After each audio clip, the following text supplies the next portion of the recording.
Salut à toi. On se retrouve aujourd'hui pour plonger ensemble dans l'univers du manager coach. C'est un terme qu'on entend partout, mais est-ce qu'on sait vraiment ce que ça implique au quotidien? T'as envie de devenir un manager coach efficace? Parfait, parce qu'on va décortiquer ensemble des tonnes de ressources pour t'aider à y voir plus clair. Exactement. On va décrypter ces concepts en s'appuyant sur des formations et puis des exemples concrets. Super, on va pouvoir comprendre la différence entre un manager traditionnel et ce fameux manager coach. Tout à fait. Le manager traditionnel, on le voit souvent comme un planificateur, un contrôleur, celui qui donne les directives.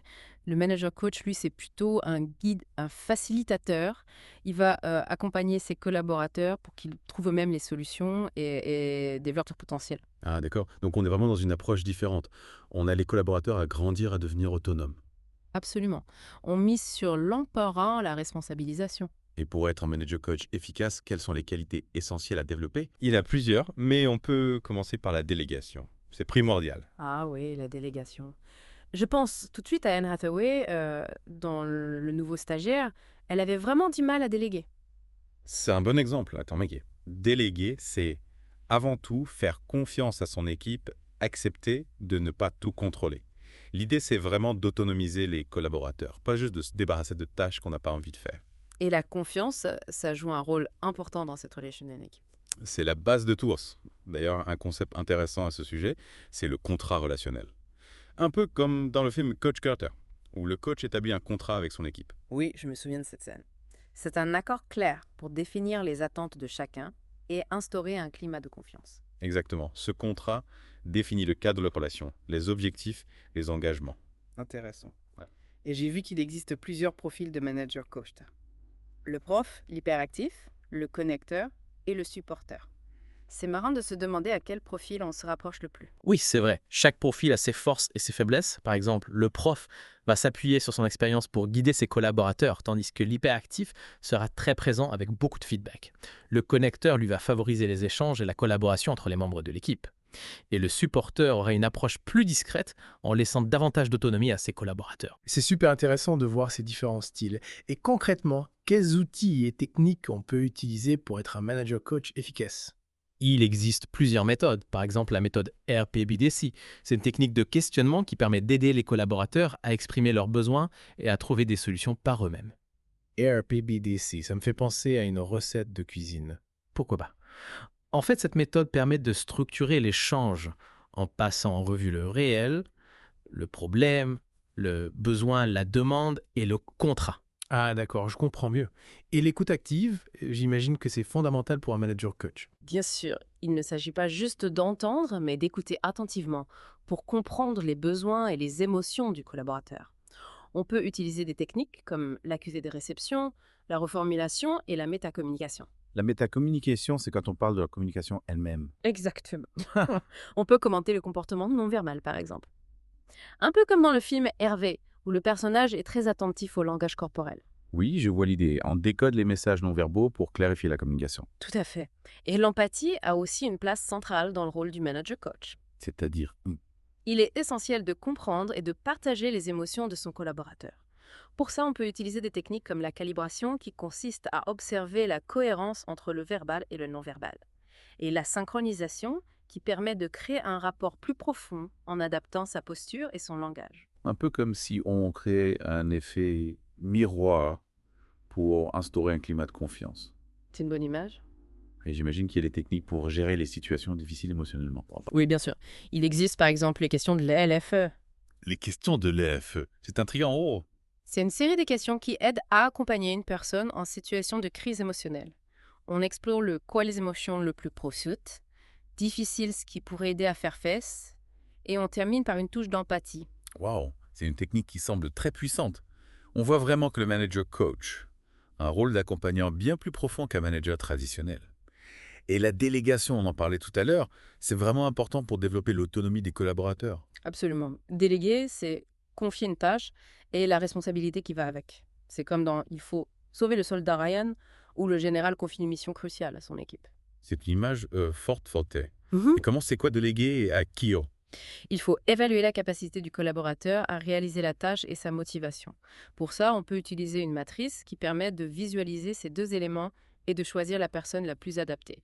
Et une fois qu'on a délégué, Comment on s'assure que la tâche sera bien réalisée? En fixant des objectifs SMART, c'est-à-dire spécifiques, mesurables, atteignables, pertinents et définis dans le temps.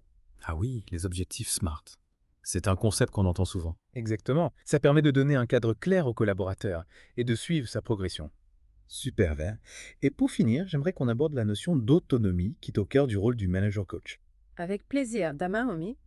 L'autonomie, ça se développe en plusieurs étapes de la dépendance à l'interdépendance. C'est-à-dire qu'à Eh bien, la dépendance, c'est le stade du débutant. Le collaborateur a besoin d'être guidé, rassuré. Le manager coach va donc adopter une posture plus directive. Ensuite, il y a une phase de contre-dépendance où le collaborateur veut affirmer son identité et tester les limites. C'est ça. Tout à fait. Le manager coach doit être patient, lui laisser de l'espace tout en maintenant un cadre clair. Et après vient l'indépendance.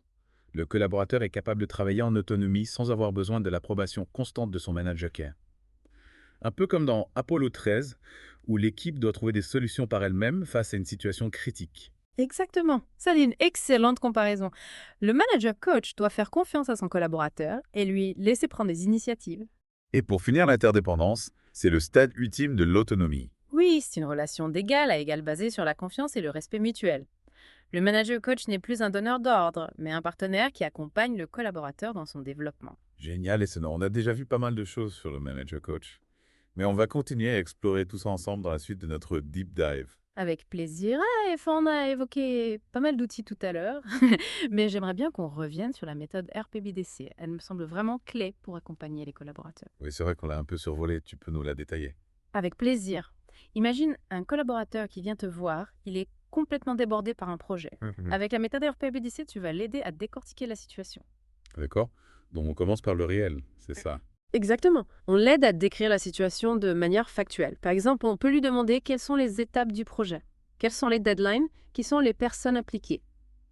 Ok, on sait bien le contexte. Ensuite, on passe au problème. Oui.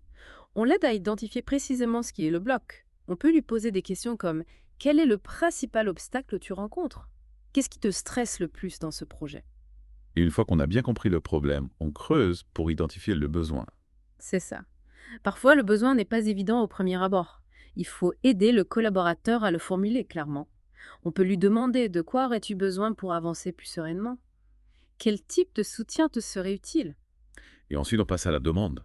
Oui, le collaborateur doit formuler clairement ce qu'il attend de toi en tant que manager coach. On peut l'aider en lui demandant « Que puis-je faire concrètement pour t'aider ? De quel type d'accompagnement aurais-tu besoin ?» Et enfin, on arrive au contrat. Exactement. On formalise les engagements de chacun, on définit les rôles, les actions à mettre en place et les échéances. J'aime bien cette méthode, elle est structurée et permet vraiment d'aider le collaborateur à prendre du recul et à trouver des solutions. Oui, c'est un outil très efficace. Et si on parlait de l'écoute active, on a vu tout à l'heure qu'il y a plusieurs techniques pour développer cette compétence. Oui, tu peux nous les rappeler, toi. Bien sûr. Il y a l'accusé de réception, la reformulation et la métacommunication. Ok, commençons par l'accusé de réception, c'est juste montrer qu'on a entendu le message. Oui, c'est aussi simple que ça. En simple « D'accord, je comprends, oui, je vois ce que tu veux dire » suffit à montrer au collaborateur qu'on est attentif à ce qu'il dit. Et la reformulation, c'est redire ce qu'on a compris avec nos propres mots. Exactement. Ça permet de vérifier qu'on est bien sur la même longueur d'onde et d'éviter les malentendus. Et la métacommunication, c'est quand on commente la communication elle-même avant. Tout à fait. Par exemple, on peut dire « Je vois que tu es tendu, est-ce qu'il y a quelque chose qui ne va pas ?» C'est important de décoder les messages non verbaux, comme on l'a vu tout à l'heure. Oui, c'est essentiel. D'ailleurs, la calibration et la synchronisation dont on a parlé sont des techniques qui s'appuient sur le langage non verbal. Ouais, rappelle-moi, la calibration, c'est observer la cohérence entre le verbal et le non-verbal. C'est bien ça. Oui. On vérifie si le discours est en accord avec les gestes et les expressions du visage. Si on détecte une incohérence, on peut la pointer du doigt pour clarifier la communication. Et la synchronisation, c'est s'adapter au langage non-verbal de son interlocuteur. Exactement. On ajuste sa posture, son ton de voix, ses gestes pour créer un rapport plus profond. D'accord. Et pour accompagner une personne en situation de crise émotionnelle, tu as parlé des questions de l'ELFEC. Oui. C'est une technique très efficace pour aider une personne à gérer ses émotions. On commence par explorer le quoi, c'est-à-dire les faits qui ont déclenché la crise. Ensuite, on explore les émotions. On aide la personne à mettre des mots sur ce qu'elle ressent. Tout à fait. On peut lui demander qu'est-ce que tu as ressenti à ce moment-là ? Comment te sens-tu maintenant ? Et après, on explore le plus pénible. Difficile. On l'aide à identifier ce qui a été le plus pénible pour elle. Oui, c'est important de l'aider à comprendre ce qui a été le plus difficile à vivre. On peut lui demander qu'est-ce qui a été le plus dur pour toi dans cette situation. Ensuite, on explore ce qui pourrait aider à faire face. On l'aide à trouver des solutions. C'est ça. On peut lui demander qu'est-ce qui pourrait t'aider à te sentir mieux. Quelles sont tes ressources pour faire face à cette situation? Et enfin, on termine par empathie. On lui montre qu'on est là pour elle, qu'on la soutient. Exactement. On peut lui dire « Je suis vraiment désolée que tu traverses cette épreuve. Je comprends que ce soit difficile pour toi. N'hésite pas à me solliciter si tu as besoin de parler. » L'important, c'est de lui montrer qu'on la comprend et qu'on est là pour elle. C'est une technique qui me semble très utile, même en dehors d'une situation de crise. Oui, c'est vrai. L'écoute active et l'empathie sont des qualités essentielles pour tout manager coach. Et d'ailleurs, ces qualités sont aussi très importantes pour déléguer efficacement. Ah oui, la délégation, c'est... On en parlait tout à l'heure. Tu peux nous expliquer comment s'y prendre concrètement, Paulo Vicet? Bien sûr. Avant de déléguer une tâche, il faut bien analyser la situation. On doit s'assurer que le collaborateur a les compétences nécessaires et qu'il est motivé pour réaliser la tâche. Et comment on évalue ces deux éléments, la capacité et la motivation? Il existe une matrice très pratique pour visualiser la capacité et la motivation d'un collaborateur pour une tâche donnée. On positionne le collaborateur sur cette matrice en fonction de ces deux critères. Concrètement, comment ça marche? Imagine que tu dois déléguer la rédaction d'un rapport important. Tu as plusieurs collaborateurs dans ton équipe. Pour chaque collaborateur, tu vas évaluer sa capacité à rédiger ce type de rapport et sa motivation à le faire. Ok, je comprends. Donc si j'ai un collaborateur qui est très compétent en rédaction, mais qui n'est pas du tout motivé pour écrire ce rapport, je vais le placer dans une certaine zone de la matrice. Exactement. Il se retrouverait dans la zone des compétents mais peu motivés. Dans ce cas, il faut comprendre pourquoi il n'est pas motivé et essayer de le remotiver. Par exemple, en lui expliquant l'importance de ce rapport, en lui donnant plus d'autonomie sur la manière de le rédiger ou en lui proposant une récompense. Et si j'ai un collaborateur très motivé, mais qui n'a pas les compétences pour rédiger ce rapport? Il serait dans la zone des peu compétents mais très motivés. Dans ce cas, il faut l'accompagner pour qu'il développe ses compétences. Par exemple, en lui proposant une formation, en le faisant coacher par un collègue plus expérimenté ou en lui donnant des outils et des conseils. Et si j'ai un collaborateur compétent et motivé? C'est le scénario idéal. Il serait dans la zone des compétents et très motivés. Tu peux lui déléguer la tâche en toute confiance. Et si j'ai un collaborateur qui n'est ni compétent ni motivé? Là, c'est la zone à éviter à bas. Il serait dans la zone des peu compétents et peu motivés. Dans ce cas, il est préférable de ne pas lui déléguer cette tâche. Ok, je vois. C'est un outil simple et efficace pour choisir la bonne personne pour la bonne mission. Tout à fait. Et une fois qu'on a choisi le collaborateur, il est important de fixer des objectifs SMART. Oui, les fameux objectifs SMART. On en a parlé rapidement tout à l'heure. Tu peux nous les rappeler pour... Bien sûr. Un objectif SMART, c'est un objectif spécifique, mesurable, atteignable, pertinent et défini dans le temps. Tu peux nous donner un exemple concret? Imagine que tu délègues la création d'une campagne marketing sur les réseaux sociaux. Un objectif SMART pourrait être aussi augmenter le nombre de followers de la page Facebook de l'entreprise de 20% d'ici la fin du mois prochain, en publiant du contenu engageant 3 fois par semaine et en organisant un concours. D'accord, c'est très clair et précis. Le collaborateur sait exactement ce qu'il doit faire et comment mesurer son succès. Exactement. Et en fixant des objectifs SMART, tu encourages l'autonomie du collaborateur. Il est responsable de sa réussite et il a toutes les clés en main pour y parvenir. C'est une super approche. On responsabilise le collaborateur tout en lui donnant les moyens de réussir. Et d'ailleurs, on en parlait tout à l'heure, l'autonomie se développe en plusieurs étapes de la dépendance à l'interdépendance. Oui, c'est un processus qui prend du temps et qui nécessite un accompagnement adapté de la part du manager coach. Tu peux nous rappeler les différentes étapes? Bien sûr. La première étape, c'est la dépendance. C'est la phase du débutant où le collaborateur a besoin d'être guidé et rassuré. Il manque de confiance en lui et a besoin d'instructions claires. Le manager coach doit être directif et bienveillant. Ensuite vient la contre-dépendance, une phase où le collaborateur affirme son identité et teste les limites. C'est ça. Exactement. Il remet en question l'autorité et a besoin de prouver qu'il est capable de faire les choses par lui-même. Le manager coach doit être patient et ferme. Il doit lui donner de l'autonomie tout en maintenant un cadre clair. Et après vient l'indépendance. Le collaborateur est capable de travailler en autonomie sans avoir besoin de l'approbation constante de son manager. Oui, c'est ça. Il est capable de prendre des décisions et de gérer ses propres projets. Le manager coach doit lui faire confiance et lui donner de l'espace. Il doit être disponible si besoin, mais il ne doit pas le surprotéger. Et enfin, l'interdépendance, c'est le stade ultime de l'autonomie. Exactement. C'est une relation d'égal à égal basée sur la confiance et le respect mutuel. Le collaborateur est capable de travailler en équipe et de partager ses connaissances et ses compétences avec ses collègues. Le manager coach est un partenaire qui l'accompagne dans son développement. Super. On a vu pas mal de choses, mais j'ai l'impression qu'il nous reste encore des choses à explorer. On continue notre deep dive. Avec plaisir. On a beaucoup parlé des techniques et des qualités du manager coach, mais il ne faut pas oublier l'importance du cadre et des règles. C'est vrai, on a tendance à se focaliser sur l'humain, mais le cadre est essentiel pour que la relation fonctionne bien. Tout à fait. Et c'est là que la position du manager prend tout son sens. Il doit être clair sur les objectifs, les responsabilités et les limites. C'est lui qui fixe le cadre. Un peu comme un arbitre qui fait respecter les règles du jeu. Exactement. Le manager coach doit créer un environnement clair et structuré pour que chacun puisse se développer en confiance. Et pour ça, il est essentiel d'établir un contrat relationnel dès le départ. Oui, on a parlé tout à l'heure. Ce contrat permet de clarifier les attentes et les engagements de chacun. Ça pose les bases de la relation. C'est ça. Il définit le quoi et le comment de la relation. Par exemple, on peut y préciser la fréquence des points coaching, les sujets qu'on va aborder, les rôles de chacun, les modalités de feedback, etc. Et ce contrat, il est figé dans le temps. Non, pas forcément. Il peut évoluer en fonction des besoins et de l'évolution de la relation.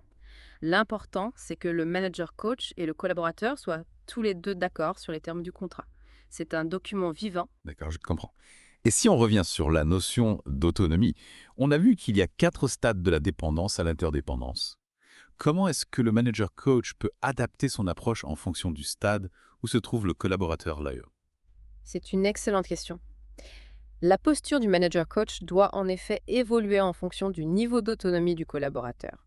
Pour un collaborateur dépendant qui débute dans son poste, le manager coach devra être plus directif, lui donner des instructions précises, le rassurer. Un peu comme un professeur qui guide ses élèves dans l'apprentissage d'une nouvelle matière, Hugo. Exactement. Au fur et à mesure que le collaborateur gagne en autonomie, le manager coach peut progressivement lâcher prise et lui donner plus de responsabilités. C'est un accompagnement progressif.